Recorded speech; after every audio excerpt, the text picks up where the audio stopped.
Bad migao makoro chal mar kor lwasi olando senyruok lowo, oula mapek kod mil pole e gwenge bura mapachoka kaluwore gi kodh El Nino migeno e thurka. Piny owacho lando keto omenda mar kedo kod midhiero mar kodh El Nino. Tunajaribu kuegemea mambo ya community policing, community engagement. Juu wenyeji ndio pata tabu. Sirikal osingo ni gidhitiyo gi jokanyo mopogore kedo gi weche njore ma ogoyo tach e gwenge moko kadho wadh nam chumbi.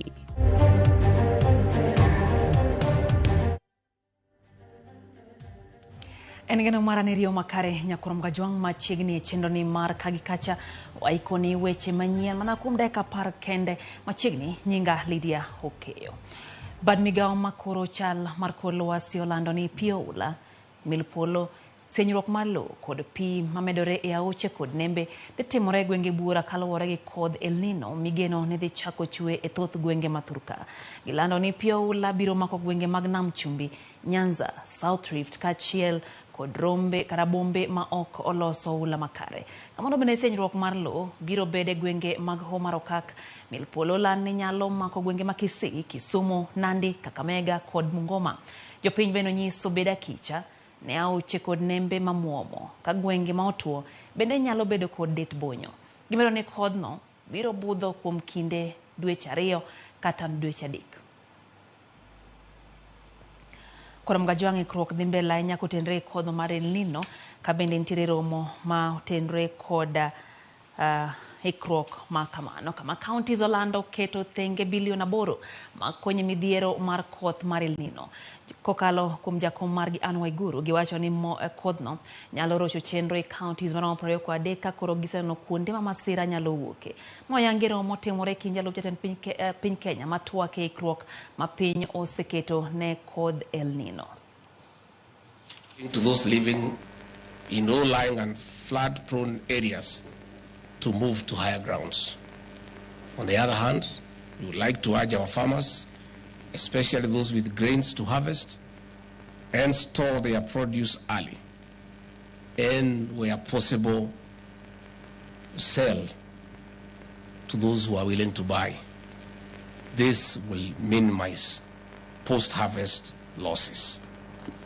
Further, we also request Kenyans to be proactive in reporting cases of emergency through officials and other channels that would be making public. In this regard, we invite the media to work with us in timely dissemination of information for the public to remain safe. Moko kuom riwruoge mag piny owacho koro kwayo piny owacho mondo mi oriw gi lwede timo ikruok e skunde ahinya to manie kuonde dak ma yuto ji nitiere piny motelo ne koth maduong' mar El Nino. Riwruok mar Okalke mano chwalo sir mar gambut gige koyo kachiel kod chupni mag pi maler ne skund primar ma Joash Olum Nairobi ma en achiel kuom sikunde mayudo midhiere kinde koth. Gikwayo piny owacho mondo mi oket ikruok e skunde mondo mi ogeng' tuoche manyalo mako jopuonjre nikech pi machido.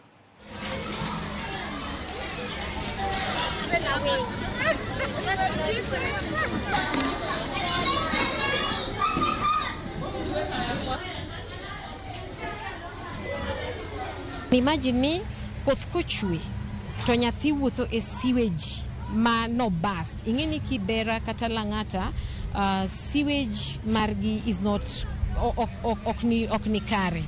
Koro nyathi wuothe iye kanyo samoro koth ochwe mang'eny ogore pinye i pigno to en pi ma otimo chilo picho. Ni El Nino biro osenyiswa magi gin preparation mitigation measures monego beni koro sani e sirikal ng'iyo maskude okowe oko and especially for nyithindwa matindo gieki. Calcare have donated gumboots for our learners in preparation for the El Nino that is coming soon.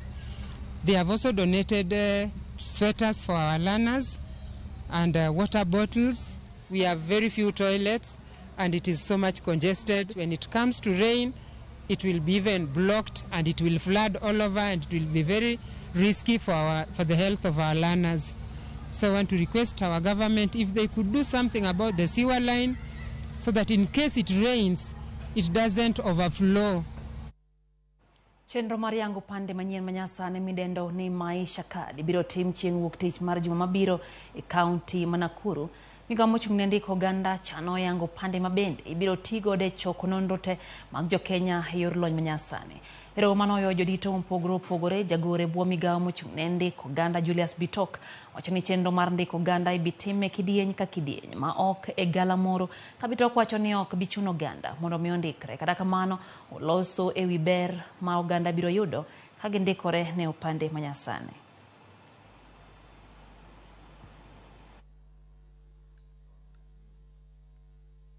We have a solution for this country. We have a solution that we believe is going to transform this nation. The government has been trying this. It has tried 4 attempts. It has not succeeded. Why? Because of exclusivity. But we say this time around we want to get it right by ensuring that every person who has a different idea, who has an opinion, we give them a chance. We listen to them. Jangoro mongirore migao mar arita Ramogi Omolo lero ni giseketo kenge mag rakruok kod kweth njore. Kolose boma Malindi, Omolo kone gitiyo machiegni gi jokanyo mamoko moting'o jopiny maneno ni othir timbe njore thurka. Oyango magi kinde romo gi komiti mar arita kotane gi jalup ogai mar obila Douglas Kanja. Kabende Omolo singo ne Jo-Kenya ni gibiro timo duto maneno ni gikedo gi njore thurka.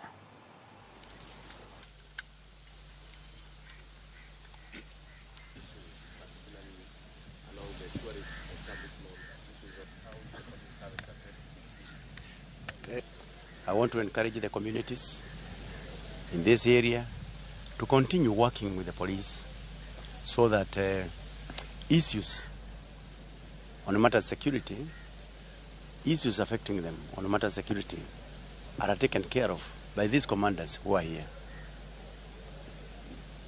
As I said, we have got all the divisional commanders, the SIP commanders, the DCI commanders. So it's a whole component of the entire NPS. Tunajaribu kuegemea mambo ya community policing, community engagement. Juu wenyeji ndio pata tabu zaidi ya kila mtu.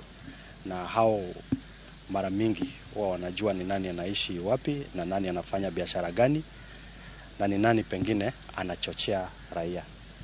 So tukifanya kazi kwa pamoja itakuwa rahisi kushughulikia. Ekieni ma jopuonjre mag jo-klas 12 gi klas 8 timo ikruok margi ne piny madongo ma pachoka. Jogo manie chenro mar somo mar jomadongo kata adult education e kaunti ma Homabay bende sani timo ikruok margi ne piny ma kamago.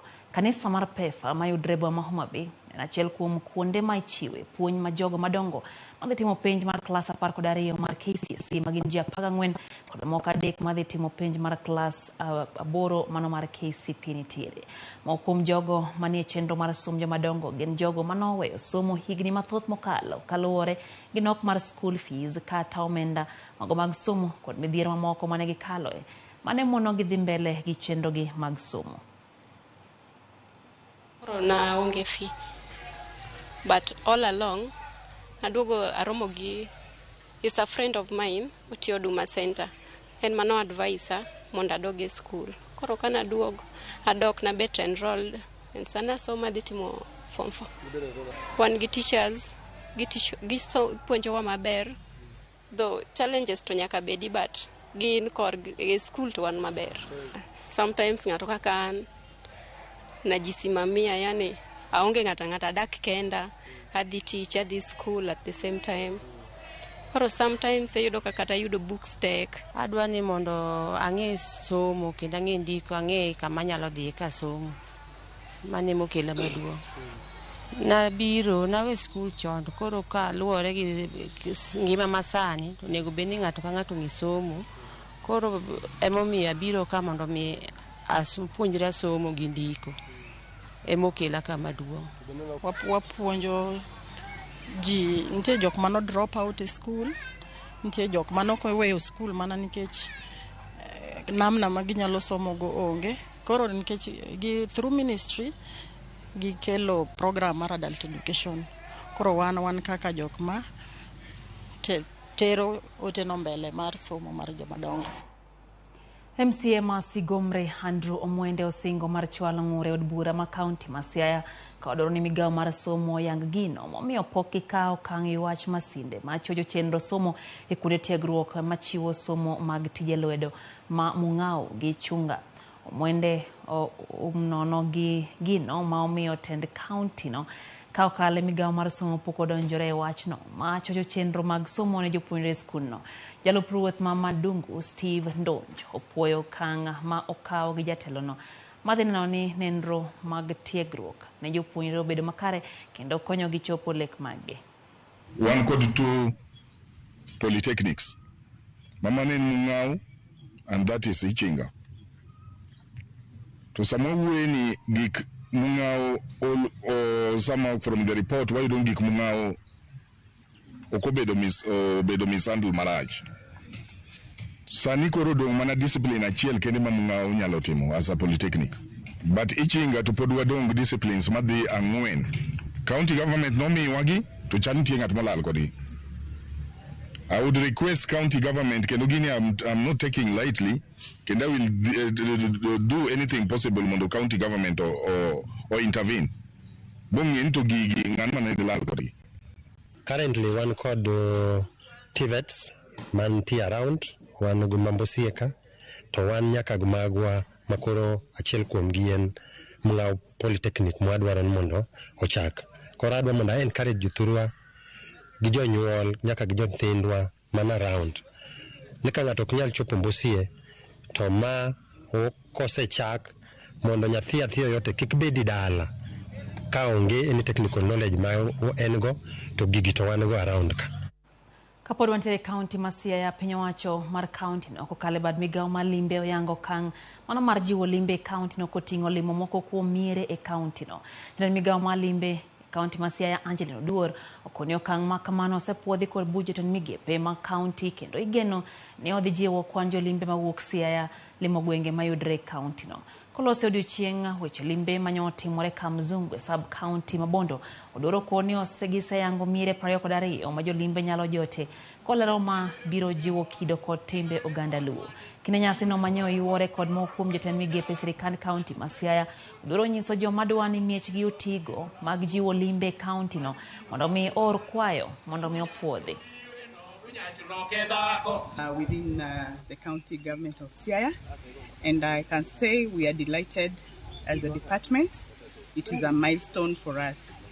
Homestay practitioners have been doing it without guidelines, and I'm also happy to report that yesterday during our cabinet sitting, I introduced a paper on the guidelines, homestay guidelines in Siaya County, and it was passed by my colleagues. And now we have guidelines on the homestay within Siaya County. I'd like to...